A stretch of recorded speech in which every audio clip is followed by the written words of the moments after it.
They thought I was asleep. What they did, well, I wish I had been. And the worst part, the car crash wasn't even an accident. I guess I should start from the beginning. My name's Lauren Reed. I'm 35 years old, born and raised in Madison, Wisconsin. I've been a financial consultant for almost 12 years now. Numbers have always made more sense to me than people ever did. I used to think that was my weakness. Turns out it saved my life. Anyway, 2 weeks ago, my life flipped upside down. It was a cool rainy Friday. You know those days where it feels like something's coming, the kind where your coffee tastes off, your shoes squeak, and traffic is just wrong. I should have stayed in. But my husband, Michael, insisted we have dinner at my parents' place. Family night, he called it. Sure. More like another excuse for my father to remind me that I wasn't the son he wished he had. Dinner was strained. My sister Rachel looked furious for reasons I didn't know yet. My mom kept pouring wine like it was water, and Michael glued to his phone as usual. When I told him I'd be heading home early, he barely looked up. That was the last clear moment I remember. On the drive home, my brakes failed. I was coming down one of those sharp curves near Lake Mendota. The car spun. Metal screamed. Then darkness. They told me later I'd been lucky, mild concussion, fractured wrists, some deep bruises. But when I came to in the hospital, hooked up to beeping machines, there was something worse, an itch at the back of my skull, a gut feeling that something wasn't right. It got worse the next night. I wasn't really asleep when my father and Michael slipped into my hospital room. My eyelids were half closed, and with the morphine drip slowing my heart rate, I must have looked half dead. I told you to handle this cleaner, my father hissed. She wasn't supposed to survive. Michael's voice cracked. The mechanic swore the brakes would give out completely. My blood froze. I wanted to scream. Run, anything. But instinct took over. I stayed still. Breath shallow, heart hammering so loud in my head I was sure they could hear it. But now Dad growled, "You play the grieving husband. We'll adjust the will. If she dies of complications, no one questions it. You want those debts gone, then do your part." I know, Michael whispered. Just God give me a few days. When they left, I lay there shaking. The brakes. My father. My husband. This wasn't an accident. They had tried to kill me. That was the moment I made my choice. I would pretend. Stay still. Stay silent. Let them believe I was in a coma and watch. Because if I'd learned one thing growing up in the Reed family, it was this: never trust anyone, not even blood. The next morning I slipped deeper into the role. No eye movement, no flinches. I let the nurses assume I was unresponsive. And it worked. By day 2, word had spread. Poor Lauren. Comatose. Michael wept at my bedside, crocodile tears. My mother, dramatic as ever, played the grieving matriarch for the doctors. Rachel just looked smug. But behind the fake grief, I heard everything. Michael spent hours pacing the halls on hushed phone calls. I caught snippets. The insurance, double payout on accidental death. Yeah, if she goes under within 30 days. My father met with an old lawyer friend, Mr. Barker. They whispered about restructuring the estate and adjusting signatures. Words like irrevocable trust and transfer on death floated through the air. I was trapped in a living nightmare, my own family circling like vultures. And still I kept still, listening, waiting.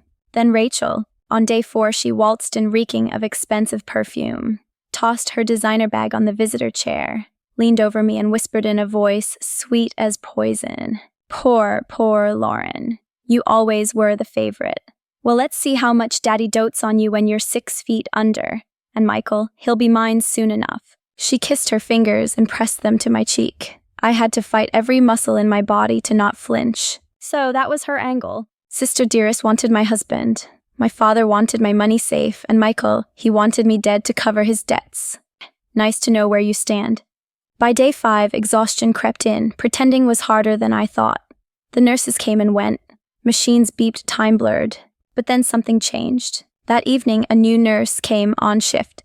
Younger than the others, sharp eyes, short brown hair tucked behind her ears. Her name tag read, Claire. She checked my vitals, then leaned close to adjust my pillow, and whispered, "I know you're awake." I nearly gasped. "I can help," Claire murmured, voice calm.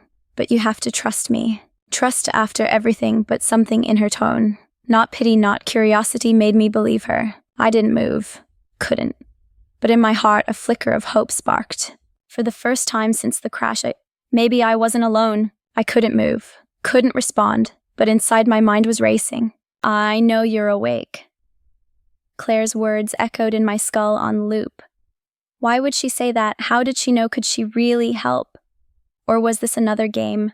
I'd spent days listening to lies, betrayal, venom dressed up as care. My own sister's sick ambitions, my husband's debt-fueled desperation, my father's ruthless manipulation, and now here was this stranger, this young nurse, saying the exact words I'd been dying to hear, but couldn't dare believe. Claire glanced at the door, then leaned in again, her voice low, barely a whisper.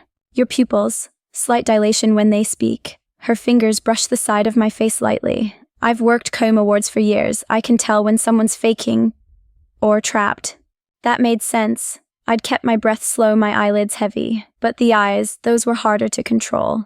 I'm not here to out you, she murmured. In fact, I think I can help. You don't know me, but let's just say I've seen what this family does to people. That sent a chill through me. What did she mean, this family? I thought back. Claire didn't look familiar. I didn't remember seeing her at any of my parents' country club events or the fancy charity galas, but when you grew up as a Reed, you made enemies by accident or by inheritance. The door opened. Claire straightened in a snap, her face sliding into perfect professional mask. Vitals steady, she said brightly, no change in responsiveness. Michael entered, reeking of stale cologne and whiskey. He dragged a chair to my bedside and flopped down with a theatrical sigh. Sweetheart, he crooned. You gotta fight, okay? We all want you back. Claire didn't even blink, but as she walked past him toward the monitors, her eyes met mine for half a second. Sharp, knowing. When she left, my mind churned. She had to have a reason, and if she really meant to help, maybe I had an ally after all. But the family wasn't going to make this easy. The next afternoon brought fresh horrors. I heard the click of heels first. Rachel, always in designer shoes. Close the door, she said. The soft thunk of the door shutting. Then came Mom's voice, sharp, tight. You need to be more careful. Mom snapped. The hospital board is watching. Claire was transferred here suddenly. I don't trust her. She's just a nurse, Rachel sniffed. We have bigger problems. What problems? A rustle of papers. This. Rachel's voice dropped low. The offshore accounts. If Lauren dies before Dad finishes moving everything, the IRS will freeze the assets. We'll lose everything. And Michael, Mom asked. He's barely holding it together. Idiot, Rachel hissed. He brought her here. I heard her slap something, maybe the bed, just to charm the press, but he's slipping. I told him, stay with me. Let Dad handle Lauren's exit. Exit. The word made my blood run cold. They weren't going to wait for me to fade naturally. They wanted to finish the job. Hours blurred after that. Claire checked on me again late that evening after visitors had cleared. She didn't speak this time, just squeezed my hand gently once. A signal, I hoped. But there were more twists waiting. 2 nights later, the door creaked open around midnight. I said, quiet, someone whispered. Through slitted eyes, I saw Michael dragging a woman in, a young blonde in a tight red dress. 5 minutes, he muttered, voice slurred. Just stay quiet. She won't hear. The woman pouted. You promised we'd be done with her by now. You said you'd file for. Michael grabbed her wrist roughly. Shut up if anyone hears. I wanted to scream, to leap from the bed and claw his face, but I stayed still, watching, listening. Then another voice. She won't be filing anything. My father's voice, calm, icy. I heard him step into the room. Michael, Dad said, if you can't keep it zipped, I will handle this myself. And if that airhead speaks a word. The blonde whimpered. I won't, I swear. Good. Because one more mistake, Dad said coolly, and you'll be joining Lauren in that bed.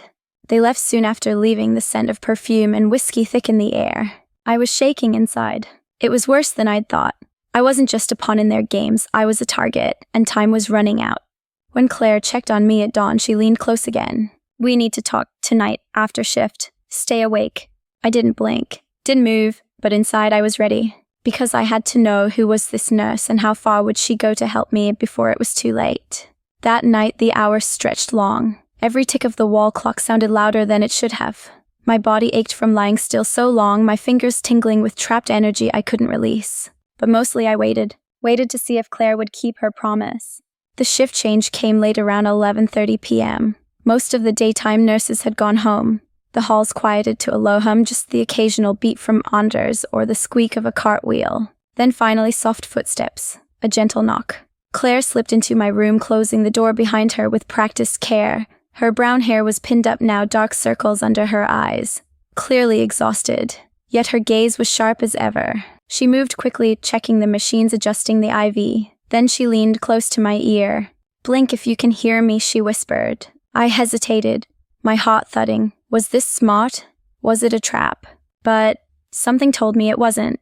I blinked. Once. Claire exhaled softly. Good, I knew it. She pulled a small flashlight from her pocket and flicked it across my eyes, an excuse in case anyone checked the cameras. Then she began to speak, voice so low I had to strain to hear. "I used to work at Reed Medical, your father's foundation hospital. 2 years ago, I was a tech there. Your mother had me fired. I saw her bribe a state inspector. She couldn't risk me talking."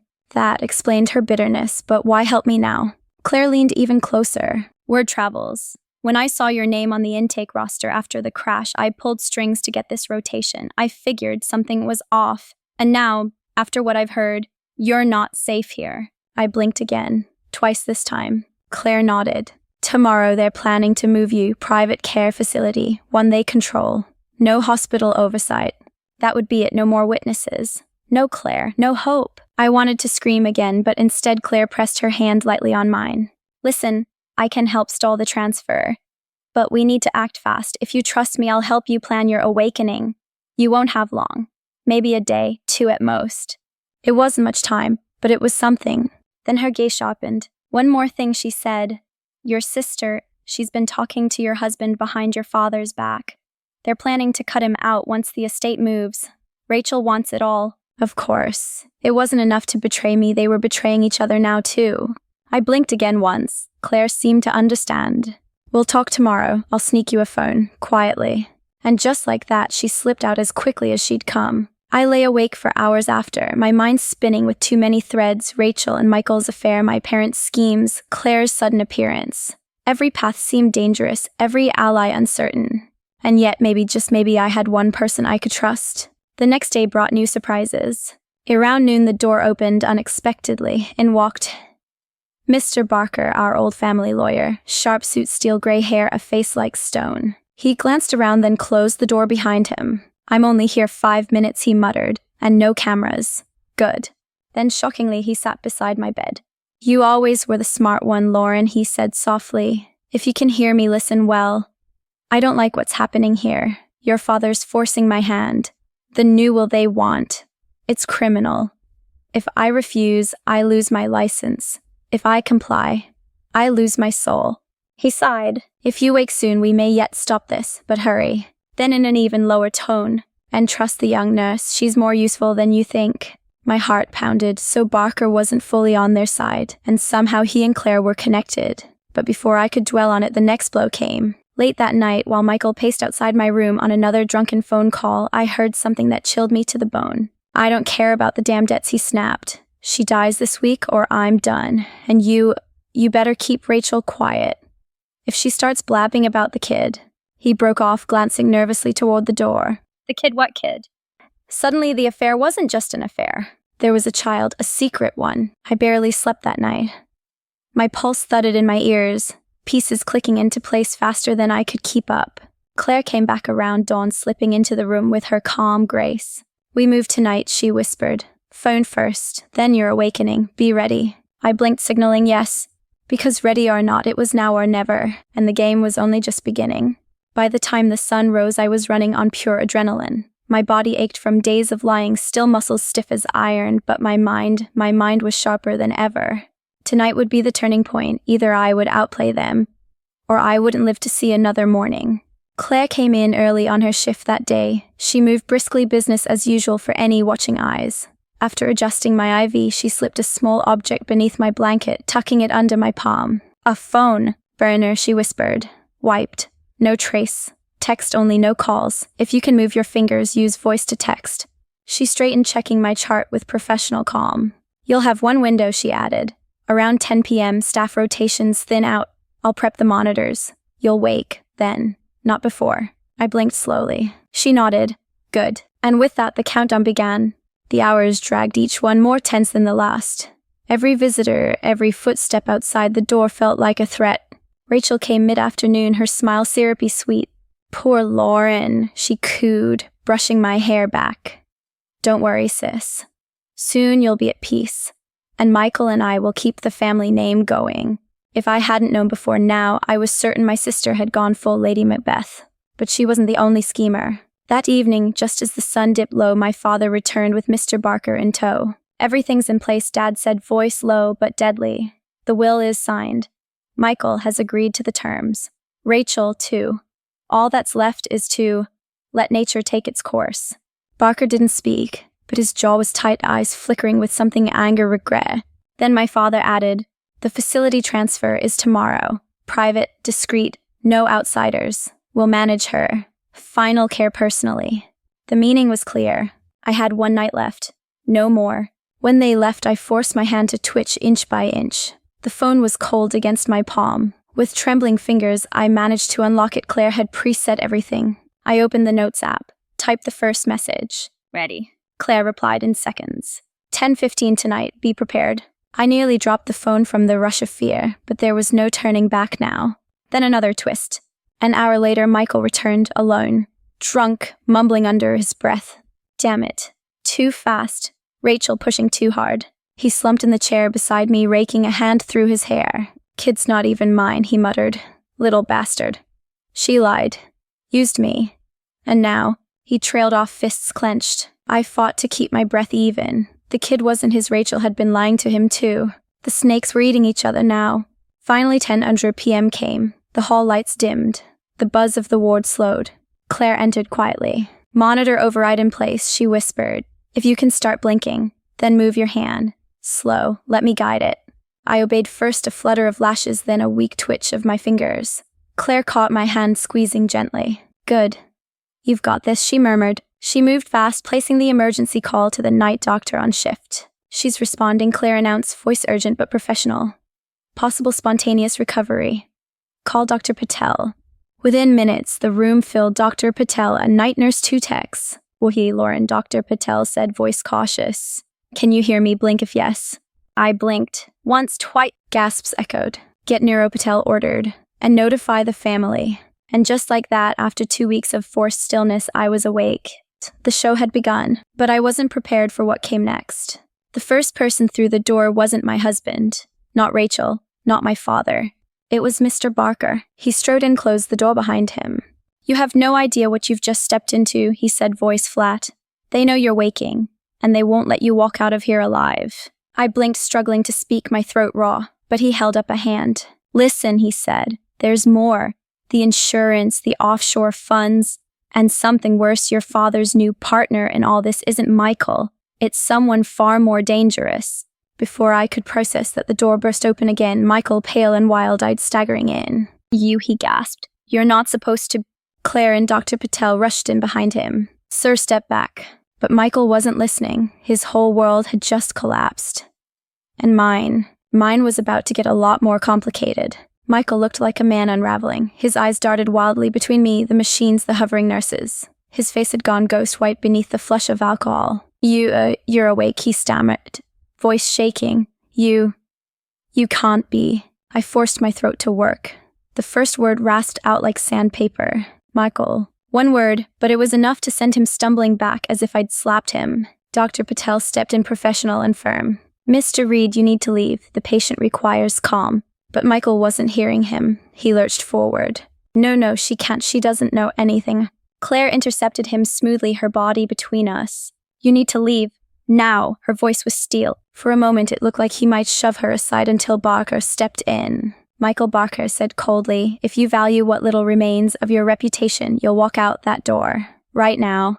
Michael's mouth worked soundlessly. Then with a strangled noise, he spun and stormed from the room. Silence followed. The tension in the air thick enough to choke on. Finally, Barker turned to me. You've set things in motion, he said quietly. But be warned, this is far from over. He slipped out before the nurses could return. I could barely breathe, body still weak, but my mind was racing. Michael was cracking. Rachel was lying, and my father. He had a new partner, someone more dangerous than Michael. But who? I didn't have long to wonder. Within an hour, Rachel arrived. No makeup this time, her hair loose, eyes blazing. Well, she drawled, voice low and venomous. Sleeping Beauty wakes. She pulled a chair close, sitting so only I could hear her. You think this changes anything, she whispered. You think crawling out of that bed makes you safe. I stared at her, throat too raw to answer. She leaned in. You're still weak. And Daddy, he's already moving the accounts. Offshore. Untouchable. By the time you can speak to a lawyer, it'll be too late. Then she smiled sharp cold. Oh, and Michael, he's mine now, always has been. That was when the door cracked open and Michael reappeared, but not alone. Behind him stood a woman, mid-20s, blonde, clutching a toddler. Rachel's face drained of color. But what the hell, she started. But Michael cut her off. You told me the kid was mine, he hissed. But guess what? Claire found the records. DNA doesn't lie, Rachel. The young woman stepped forward, voice trembling. You said you'd help me. You said... Rachel shot to her feet. You stupid girl, you think this changes anything. You'll get nothing. Chaos erupted, shouting accusations. Claire slipped in amid the commotion, moving to my side. Now, she whispered. While they're distracted, you need to talk to Patel, get a formal statement on record before your father arrives. I nodded, barely able to hold back the flood of emotions. Claire wasted no time. Moments later, Dr. Patel was at my side, recorder in hand. Patient is awake, alert, requesting statement. My voice cracked, but the words came. My father, Michael. They planned my accident. The brakes. I heard them. They tried to kill me. Patel's eyes widened. He glanced at Claire, then back at me. This is being recorded, he said, his tone grim. Continue. I forced out everything I could about the will, the forced transfer, the threats. Every word burned, but I couldn't stop. Patel finished the recording. This will go to hospital legal, he said. And the police. Claire squeezed my hand. You did it. But before we could breathe, another figure darkened the doorway. My father, cool, composed, flanked by a tall, unfamiliar man in a dark suit. Lauren, Dad said smoothly, You're awake. How miraculous. But the look in his eyes was anything but fatherly. And beside him, the stranger, his new partner, was watching me like a hawk. For the first time since this began, I felt a true surge of fear. The game had changed again. And this time, I wasn't sure I was winning. My father's gaze could have frozen a furnace. He stepped into the room with practiced calm, the tall man in the dark suit trailing a step behind him. I must say, my father began smoothly. I didn't expect such resilience, Lauren. His tone sent a shiver through me. There was no warmth in it, no relief, just cool calculation. Dr. Patel, bless him, stepped forward. Mr. Reed, this is a recovery room. I'll have to ask. Father cut him off with a slight gesture. Of course, doctor. But I think my daughter would appreciate family support. He turned those sharp eyes back on me, especially now that things are moving so quickly. Claire shifted closer to my side, her presence grounding me. I could feel the strength of her grip on my arm, subtle but firm. And that man beside my father, he wasn't hospital staff, no badge, no smile. He looked like the kind of person who made problems disappear. My heart pounded. Patel didn't budge. I must insist hospital protocol. Hospital protocol, my father echoed softly with a thin smile. You're quite new to our circle, doctor. I think you'll find certain rules are flexible. I could tell Patel was debating whether to call security, but before he could act, the door flew open once more. Rachel stormed in, face blotchy with rage. She lied, she shrieked. That girl, she trapped me, and Michael, he knew. Everyone turned. Michael followed, pale and sweating, dragging the blonde woman and the toddler in tow. It's done, Michael spat. I'm not part of this anymore, Arthur, you hear me? Arthur. The man beside my father, so now I had a name. Arthur merely raised one brow. You'll find, he said coolly, that walking away isn't quite so simple. The room was a powder keg. Claire moved quickly, whispering to Patel, Get hospital security. Now. Patel nodded and slipped out. Meanwhile, my father addressed the chaos in the room as though hosting a board meeting. Enough, he said, voice calm but razor-edged. We will not air private matters in public. Not here. He glanced at me, gaze cold. And as for you, Lauren, whatever story you've concocted, it won't hold. The accident was ruled mechanical failure. No witnesses. No proof. I swallowed hard, voice still hoarse. You're wrong, I rasped. There's a recording. Father's eyes narrowed. Claire met his gaze steadily, and it's already logged with hospital legal. For the first time, a flicker of uncertainty crossed my father's face. Before anyone could react further, 2 security officers entered, Patel behind them. Sir, one officer said firmly, we need to clear the room. Hospital orders. Arthur stepped forward, something dangerous sparking in his eyes. But father held up a hand. No, not here. He fixed me with a final, cold stare. This isn't over, he said quietly, not by a long shot. He turned and left Arthur trailing behind. Rachel hesitated, her fury flickering to panic. She gave Michael one last venomous look, then fled. And just like that, the room was empty. For a moment, silence. My chest heaved. My pulse thundered. Claire leaned close. You're safe for now, but we need to move fast. If Arthur's involved, you don't have much time. I forced out, who is he? Her mouth tightened. Arthur Grayson, she whispered. Private contractor, fixer. Your father must be desperate to bring him in. Patel returned face tense. Lauren, we need to consider a protective transfer, somewhere out of their reach. I can arrange it if you agree. I nodded, throat raw. Anything to get away. But deep down, I knew running wasn't enough. Not this time. I'd seen too much, learned too much. And if my father was willing to bring in Grayson, then this war was only beginning. Claire squeezed my hand again. Rest now, she said softly. We'll plan the next move. Together. I let my eyes close, just for a moment, because when I woke, it would be time to fight back. When I opened my eyes again, it was just after dawn. My throat still burned, but I could breathe easier now thanks to Claire and Patel's overnight care. But sleep had done little to calm my mind.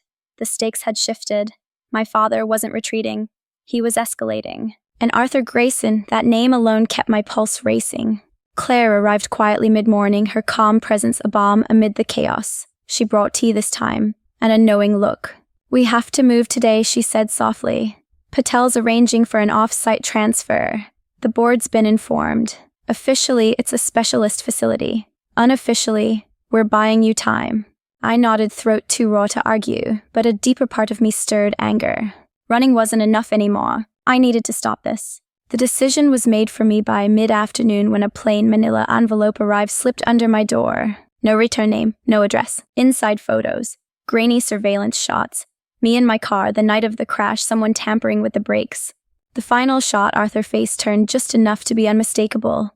Claire's eyes widened when she saw them. This changes everything. I rasped out proof. She nodded. Enough to force legal action. If we move fast. Patel entered moments later, also pale. Grayson's been seen on the 3rd floor. He's not here to visit. The message was clear, the clock was ticking. Then another twist. Michael barged in, wild-eyed, shaking. They're cutting me out, he gasped. Arthur's been meeting with Barker without me. They're erasing me from the will. Claire tensed. What do you want, Michael? He turned to me, desperate. You don't understand. If I help you, if I testify, will you protect me? It was tempting. But could I trust him? Before I could answer, Rachel stormed in next. You're done, Michael, she spat. Daddy knows everything. You think you can crawl back after that? She jabbed a finger toward me. And you, she hissed. You think this is over, you'll lose everything. I'll see to it.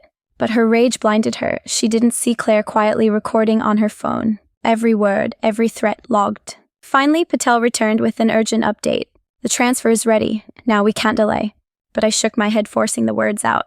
No. One last meeting. Claire frowned. It's too risky. But I was done running. I want them all here. One room. A final confrontation. No more shadows. No more games. Patel hesitated, then nodded grimly. 30 minutes. We'll arrange it. Claire squeezed my hand. You're stronger than they know. And so, the stage was set. For one final showdown. It took less than 30 minutes for them to gather. Word travels fast when a legacy is on the line. They all came. My father cold and composed. Arthur Grayson looming in the background like a shadow. Rachel all sharp edges and bitter smirks. Michael sweat-soaked and jittery. Even Mr. Barker caught in the storm, his face drawn tight with dread. Claire stood by my side, arms crossed, calm as steel. Patel was present to record a running hospital legal already briefed.